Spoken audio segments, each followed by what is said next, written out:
Hello, I'm Tortor and I'm a stop motion animator and filmmaker. And in this video, I'm going to be talking about how to be consistent as a creative with ADHD. And Willow has just arrived, and this time she has brought me a little plastic cheesy bone. So she is here for anybody that loves Willow. So I have ADHD and I'm a creative and I struggle with consistency. And I think that consistency is difficult for anybody and everybody, irrelevant of whether you are neurodivergent or not. But one of the biggest things that I've found that has really helped me is having outside accountability. And that can be in any form. It can be just telling your plan to a friend. It can be doing what I'm doing now and doing these live streams and telling you that I'm going to be doing them and holding myself accountable. But outside accountability in itself isn't often strong enough to hold you accountable. I'm sure many of you will have tried telling somebody a goal or sharing something publicly that you're going to be posting about and doing, and then still not doing it. Trust me, I've been there. I've done this myself. The amount of times on this channel, especially, I have said I'm going to be putting out a video a week, or I'm going to be posting about this or doing that, and then I haven't done it. Why is this? Well, it's hard. And I don't think that accountability alone is enough, because our brains are wired differently. You know, we're not disciplined in the same way as a neurotypical person might be, and we don't have that same ability to stick with a habit. We are constantly getting distracted by that new exciting thing, and it's very hard for us to get ourselves motivated and stay motivated with something. So how do we change this? Well, hello, it's Willow. The secret sauce to this formula is, I think, looking at the bigger picture. So we want to be consistent with something, usually, if not always, because there is a bigger goal. There's a future us that is a better version in whatever way. And that is why we want to be consistent, whether that is maybe losing weight or getting better at drawing or being a better animator. Like, we're being consistent at something is something we want to do to get to this place where we are new and improved and better. So I think that you need to ask yourself, what is your why? If you're struggling with consistency, but there's something you really want to do and you want to be regular at and you want to grow at and be better at, you really need to think, why is that? Why do you want to be consistent? What is the changed version of you in the future that you want to become? And when you can get clearer on that bigger why, that can really help you stay on track, because you're not just doing this thing and it just feels a bit like unmotivated. There's no real kind of solid reason behind what you're doing. You're just like, oh, I'm going to do this every day for 30 days, but there's no like power behind it. When you've got a why, then you have this really powerful beacon of like determination, and it just makes what you're doing have more purpose. And I think that that can really help to stay consistent. Other things that you can do are habit pairing. You may have heard of this before. So if there's something that you already do in your life that you really enjoy, you can pair that with something new that you want to start doing consistently as well. So maybe you love listening to a podcast, and that's something that you just would do anyway. Well, maybe every time you listen to your podcast, you get some clay out and you start sculpting and you prepare stuff for an animation. And if you can pair the new thing that you want to do consistently with something that you're already doing, then it can really help you to actually stay consistent. And after some time of doing it, you find like it's like motivation doesn't just come to you. You get motivation by doing. So before you start doing something new, it can be quite intimidating, and you can feel like it's very easy to not be consistent and to bail on whatever it is that you want to do. But when you have can't remember what I was just saying. um, when you have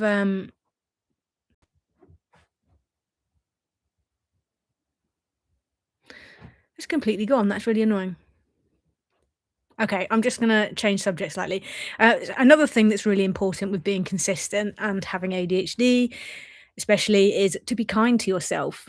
Don't try and force creativity because it doesn't work. Every time I am wanting to do something consistently and I don't really feel like it and I try and force it, it just ends up being rubbish. And it's sort of a waste of time because whatever it was that you did, you usually can't use. It's not very useful anyway because you weren't in the right energy to do it. So be kind to yourself as well, and don't try and force stuff that feels too uncomfortable.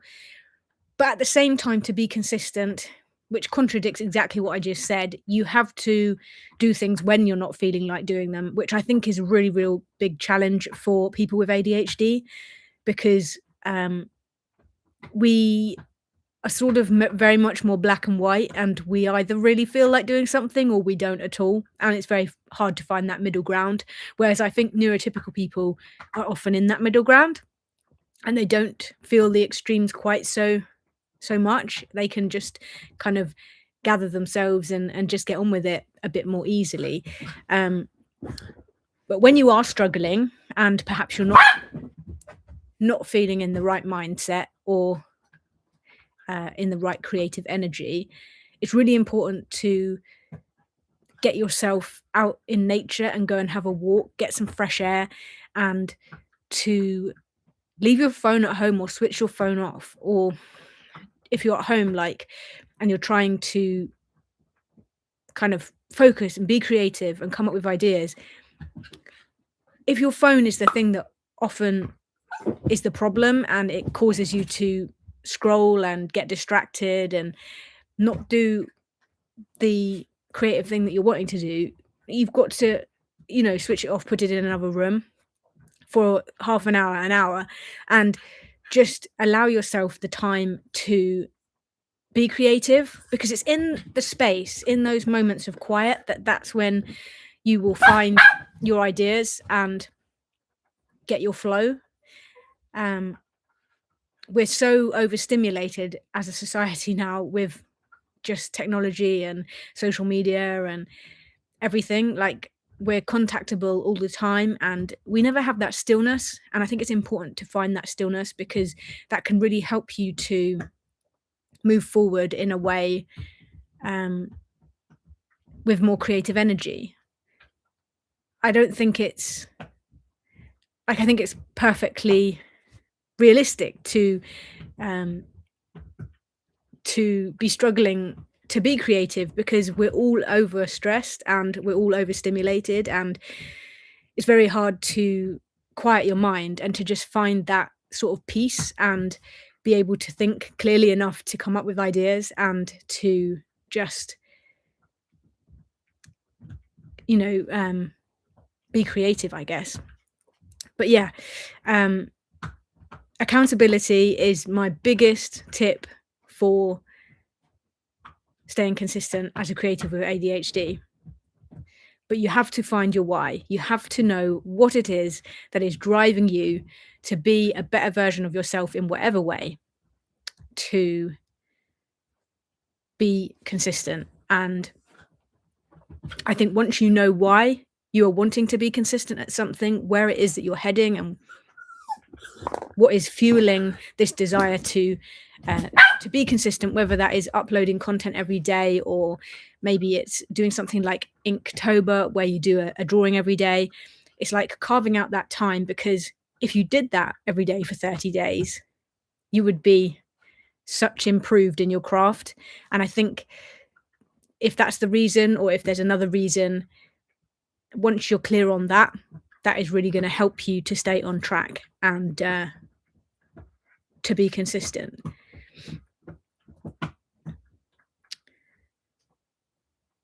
Yeah, I think that's my main point. It doesn't look as if there's any. Oh, I think there's one person watching. But yeah, if anybody watching does have any questions or any thoughts on anything that I've said, please do share them in the chat because I will address them. But yeah, it's very hard to be consistent, and everybody struggles with it, like I said earlier. So don't beat yourself up. Give yourself a bit of a break and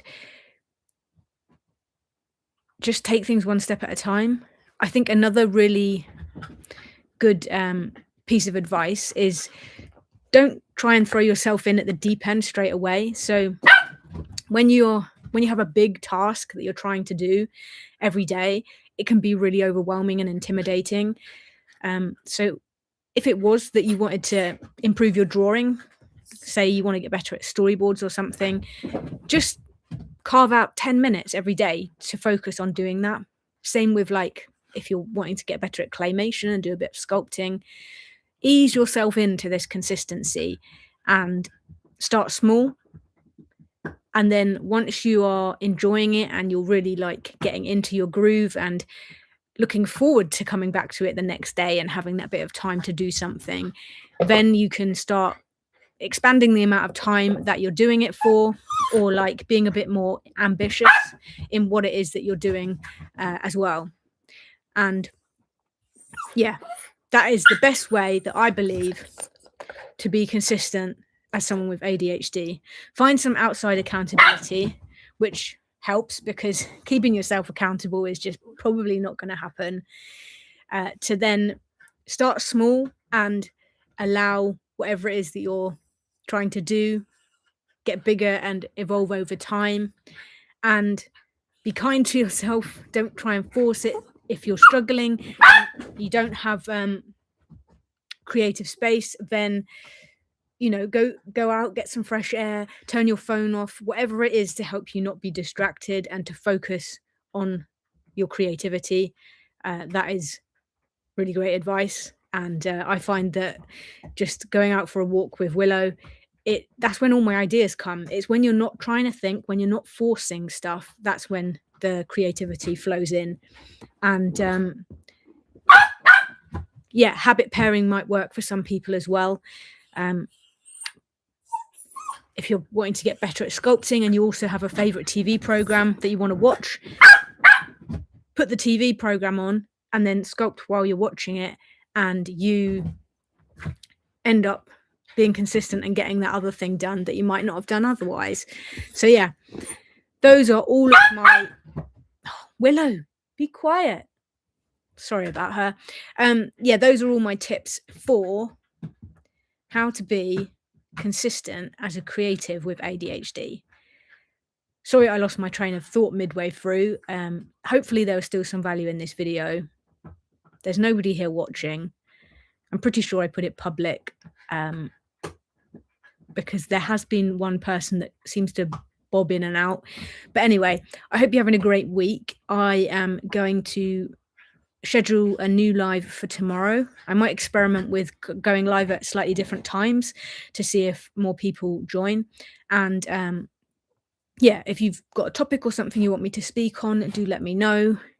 If these are too often and irritating, let me know as well, and I will rethink what I'm doing. But I'm trying to be consistent, so I'll see you again tomorrow. And yeah, hope you enjoyed it. Bye.